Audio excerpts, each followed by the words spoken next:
अस्सलाम वालेकुम नाज़रीन, मैं हूं वसीम अली और आप देख रहे हैं Wasim Ali official YouTube channel. नाज़रीन, आज के व्लॉग के अंदर 3 खबरें हैं। उन 3 खबरों के ऊपर हम जो है वो अपना पॉइंट ऑफ व्यू आपके सामने रखेंगे। पहली खबर ये है कि बिलावल भुट्टो ने एक बार फिर से जो है वो मुस्लिम नून के ऊपर तनकीद शुरू कर दी है। नवाज शरीफ का नाम लेकर तनकीद शुरू कर दी है और साथ में आज की जो उनकी तकरीर थी लाहौर दीर के अंदर, उसके अंदर उन्होंने एस्टेब्लिशमेंट को एक बड़ा पैगाम भेजा है।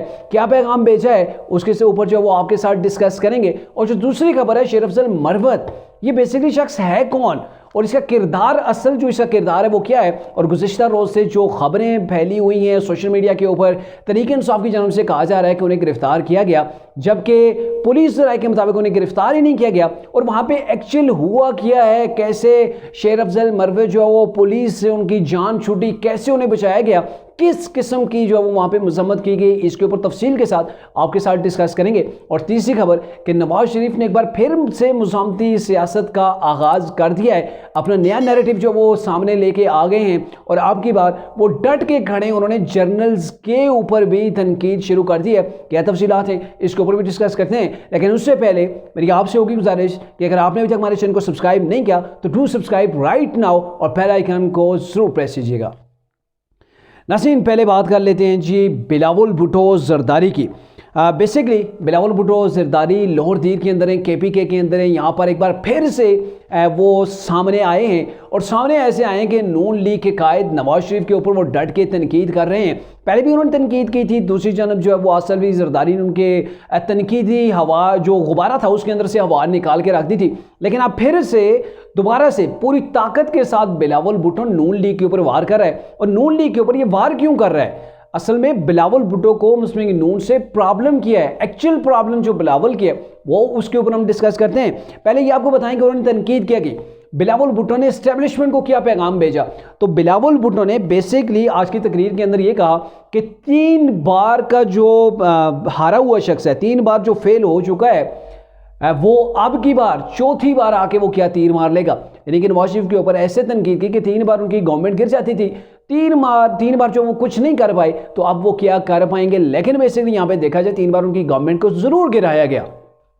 लेकिन ये कोई नहीं कह सकता कि नवाज शरीफ फेल हुए हैं। 2013 के अंदर इस मुल्क के क्या हालात थे, आप ज़रा वो गूगल कर लेना। आजकल कोई चीज़ तो किसी से ढकी छुपी होती नहीं, आप गूगल करें, गूगल करके देख लें कि 2013 के अंदर पाकिस्तान की क्या वो GDP थी, क्या जो वो पाकिस्तान के हालात के अंदर था। 2017 के अंदर जब नवाज शरीफ को हटाया गया तो उस वक्त पाकिस्तान की जो गवर्नमेंट थी, पाकिस्तान का जो खजाना था, पाकिस्तान तरक्की उसने कितनी की, कैसे दहशतगर्दी ख़त्म हुई, लोड शेडिंग कैसे ख़त्म की।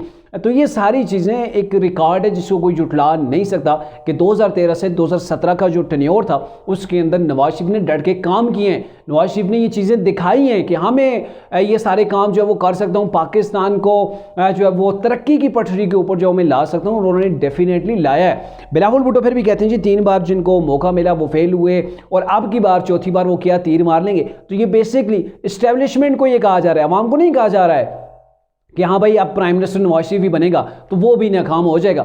बेसिकली एस्टेब्लिशमेंट को पावर कराया जा रहा है कि ये शख्स 3 बार पहले भी आया है तो इसने कुछ नहीं किया तो अब चौथी बार क्या करेगा।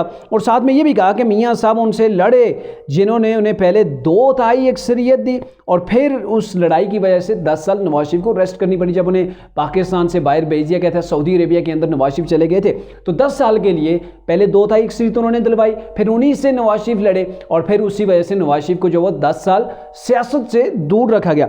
फिर ये कहते हैं कि 2013 में मियाँ साहब को जो है वो उन्हीं लोगों ने दोबारा से बड़ी अक्सरियत दी और फिर मियाँ साहब जो है वो उनसे उन्होंने लड़ाई की और अब चौथी बार मियाँ साहब जाके 2 तिहाई अक्सरियत की डिमांड कर रहे हैं। और ये याद रखिएगा कि मियाँ साहब चौथी बार भी वही कुछ करेंगे, जब हुकूमत के अंदर आएंगे तो फिर से वो लड़ेंगे। तो ये डराया जा रहा है, जैसे होता है ना कि कहीं पर पहले मतलब अब नवाज शरीफ का ये चीज़ है कि वो उनका एक चीज़ सामने आई हुई है कि वो कैसे इस्टेब्लिशमेंट के साथ वो कंफर्टेबल नहीं फील करते, इस्टेब्लिशमेंट के इशारों के ऊपर वो नाच नहीं सकते, इस्टेब्लिशमेंट की खटपुतली बन के नहीं रह सकते। तो इसलिए बिलावल ये कह रहे हैं ना कि ये अब भी आएगा तो वही कुछ होगा जो कुछ पहले होता रहा, तो इसलिए आप इन्हें साइड पे करें, हमें आजमाएं। तो ये इस्टेब्लिशमेंट को पैगाम दिया जा रहा है कि आपने 3 बार इन्हें आजमाया नहीं है। अगर आजमा चुके हैं कि नवाज शरीफ की आपके साथ हर बार जो वो टसल होती है, आपकी झड़प हो जाती है, तो चौथी बार क्यों इसे आजमाया जा रहा है जबकि चौथी बार भी इन्होंने वही कुछ करना है। तो बेसिकली बिलावल भुट्टो को तकलीफ ये है चूंकि ये इन्होंने खुशफहमी वाली हुई थी कि अब की बार पीपल्स पार्टी का नंबर आएगा। 2013 को पीपल्स पार्टी खत्म हुई, फिर नून लीग की गवर्नमेंट आई, फिर पीपल तरीके इंसाफ की आ गई और अब फिर से नवाज शरीफ की गवर्नमेंट आ रही है। तो पीपल्स पार्टी कहाँ है?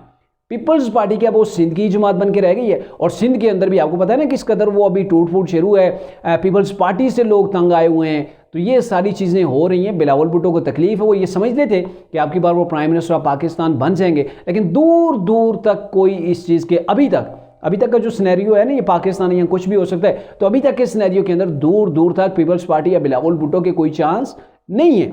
अब आते हैं जी शेर अफजल मरवत के ऊपर।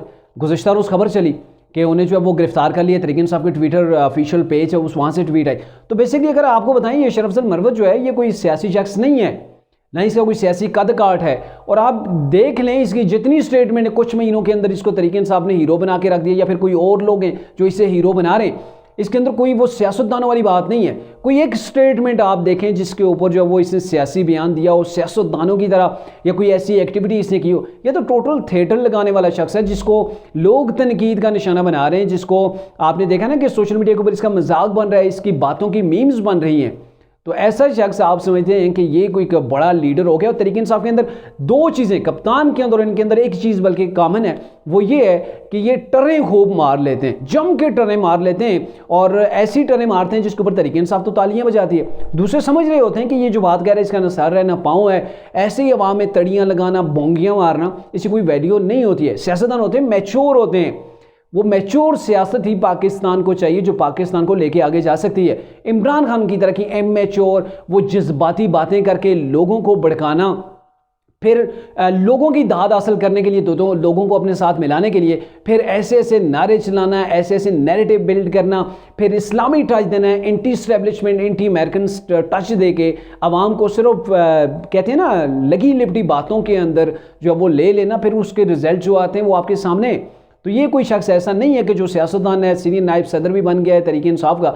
और अब आने वाले दिनों के अंदर आप देखेंगे इसी के पीछे लोगों को लगाया जाएगा। केपीके के अंदर ये बार बार कन्वेंशन हो रहे हैं, पंजाब के अंदर क्यों नहीं हो रहे? किसी पंजाब के अंदर भी तरीके इंसाफ तो काफ़ी मजबूत थी, सिर्फ केपीके के अंदर हो रहे हैं। और ये लोगों की कोशिश हो रही है, कुछ हल्कों की कोशिश हो सकती है कि शेर अफजल मरवत जैसे लोगों के पीछे लगा दिया जाए, यानी कि सियासतदानों के नहीं, खटपुतली टाइप के जो लोग हों जिनका अपनी ऊपर वाली मंजिल काम नहीं कर रही हो, इनके पीछे लोगों को लगा दिया जाए। और इमरान खान चूंकि जैसा शख्स था उसी जैसा तरीके इंसाफ के अंदर बंदा आएगा, तभी फैन फॉलोइंग जो है इमरान खान के बजाय उसको फॉलो करेगी। और ऐसे इसी से बयानात दिलवाए जाएंगे, सारी चीज़ें होंगी, और कुछ अर्से बाद आप देखेंगे कि इमरान खान को लोग भूल जाएंगे और इमरान खान के मुकाबले के अंदर ये आ जाएगा, यानी कि तरीके इंसाफ को मजीद जो है वो कमज़ोर किया जाएगा।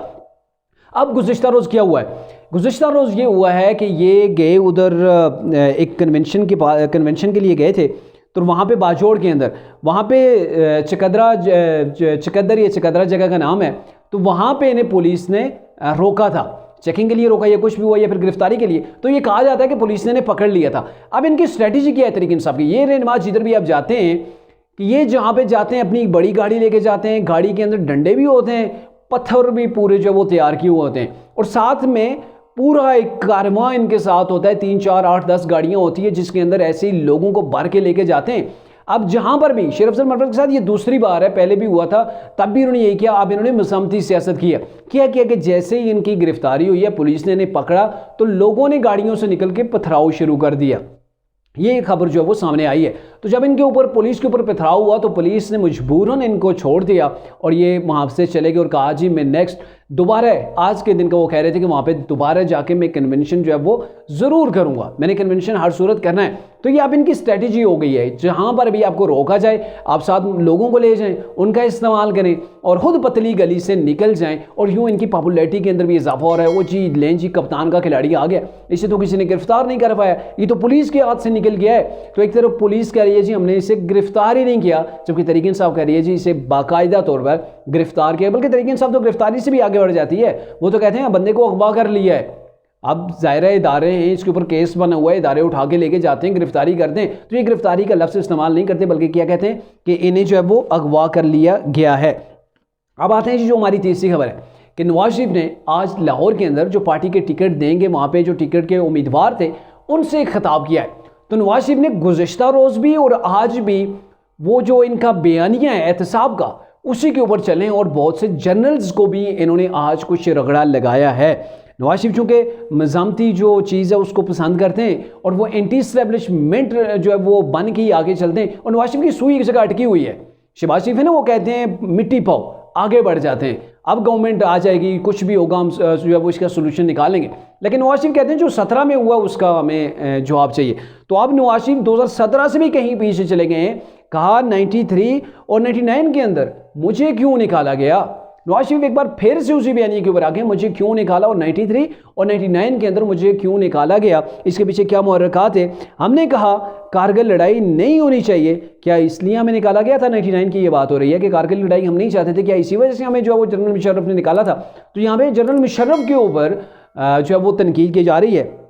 और फिर इन्होंने कहा कि वक्त साबित कर रहा है कि हम जो कह रहे थे हम ठीक कह रहे थे, हम जिस सियासत के ऊपर थे वो हम जो वो बिल्कुल सही कर रहे थे।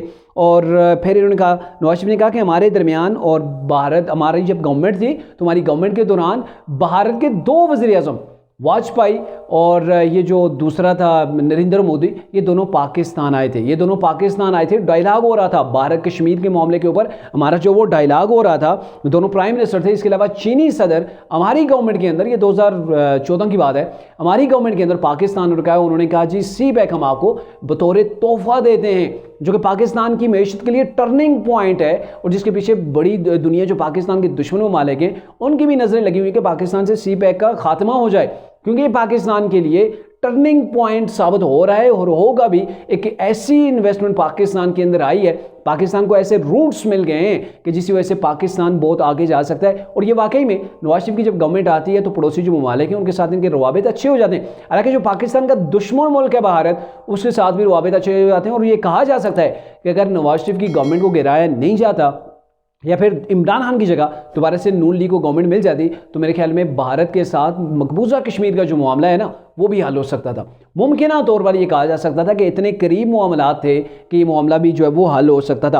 इन्होंने कहा जी पाकिस्तान भारत अफगानिस्तान के, पाकिस्तान को भारत और अफगानिस्तान के साथ मामलात ठीक करें, हमारी गवर्नमेंट आ गई तो हमने इस चीज़ के ऊपर जोर देना है कि भारत के साथ और अफगानिस्तान के साथ हमने जो है वो मामलात बेहतर करने। अच्छे भले आदमी को निकाल के एक नाड़ी को जो पाकिस्तान के ऊपर मुसल्लत कर दिया गया। और ये पाकिस्तान के साथ इतना बुरा सलूक क्यों किया जाता है कि जब पाकिस्तान पटरी के ऊपर चढ़ जाता है आप जाके टांगे खींचना शुरू कर देते हैं। एक अनएक्सपीरियंस बंदे को आपने लाके बिठा दिया जिसने न सिर्फ पाकिस्तान का इंटरनली जो है वो नुकसान किया, एक्सटर्नल तौर पर भी पाकिस्तान के जिन दोस्त ममालिक थे उनको भी नाराज़ किया। पाकिस्तान के अंदर जो इन्वेस्टमेंट आ रही थी उसके भी रास्ते को रोक के रख दिया, पाकिस्तान को तबाही के दाने तक पहुंचा दिया। तो ये एक किस्म का पाकिस्तान के साथ जो है वो बहुत बड़ा जुल्म हुआ है मियां नवाज शरीफ के मुताबिक। कहते हैं जी हर दफ़ा मैंने अच्छे अच्छे काम किए, जाहिर है अच्छे काम तो इन्होंने किए हैं। इन्होंने एक बड़े लेवल के ऊपर पाकिस्तान के अंदर जितनी भी सियासी जमातें हैं सबसे ज़्यादा इन्होंने गवर्नमेंट की जो सियासी जमातों में बात कर रहा हूँ मैं, जर्नल्स की बात या फिर डिक्टेटरशिप की बात नहीं कर रहा, तो उसके अंदर इन्होंने डेफिनेटली काम करवाए और तगड़े किस्म के काम करवाएं। चाहे एटमी पाकिस्तान को पावर बनाया, उसको तकमील तक, शुरुआत तो भुट्टो ने की थी लेकिन तकमील तक पहुँचाने वाला वो नवाज शरीफ ही था। और उसके बाद भी पाकिस्तान के अंदर मोटरवेज हैं, मेट्रो है, ऑरेंज ट्रेन है, कुछ भी आप देख लें मुस्लिम नून के ये कारनामे हैं। लेकिन उसके बावजूद इन्हें गीला ये है कि वो हमें बार बार जब अच्छे काम करते हैं तो निकाला क्यों जाता है। तो ये पाकिस्तान है, यहाँ पे किसी के कामों को नहीं देखा जाता, यहाँ पाकिस्तान के अंदर नैरेटिव्स को देखा जाता है, किसका क्या बयानिया है, कितना जो वो आप खटपुतली बन के पाकिस्तान के अंदर रह सकते हैं। जो खटपुतली बनेगा डेफिनेटली उसको गवर्नमेंट आराम से मिल जाती है। अब नवाज शरीफ ने मज़ामती बयानियाँ शुरू कर दी है तो मेरे ख्याल में शहबाज शरीफ को काफ़ी प्रॉब्लम भी हो जाएगी। और अगर यही मज़ामती बयानियाँ ये सिर्फ ज़ुबान से लेके आगे चलना है तो फिर इसके ऊपर कोई इशू नहीं होगा, आप अपने वोट जो है वो बैंक बना सकते हैं। लेकिन प्रैक्टिकली गवर्नमेंट के अंदर आने के बाद आप इसी बयानी के ऊपर जो वो अमल दरामद शुरू कर देते हैं तो मेरे ख्याल में फिर नून लीग के लिए मुश्किल होगा और फिर सर्वाइव करना 5 साल गवर्नमेंट को आगे चलाना वो भी मुश्किल होगा। और अगर गवर्नमेंट 5 साल के लिए नहीं बनती, यानी कि उसे बीच में डीरेल कर दिया जाता है, तोड़ दिया जाता है, गवर्नमेंट को छीन लिया जाता है या फिर अदम एतमाद आ जाता है, तो डेफिनेटली पाकिस्तान का एक बहुत बड़ा लॉस होगा। रोज़ाना पाकिस्तान के अंदर इंतखाबात भी नहीं हो सकते और ना ही पाकिस्तान इस चीज़ का मोतमिल है कि पाकिस्तान के अंदर अदम सियासी इस्तेकाम हो।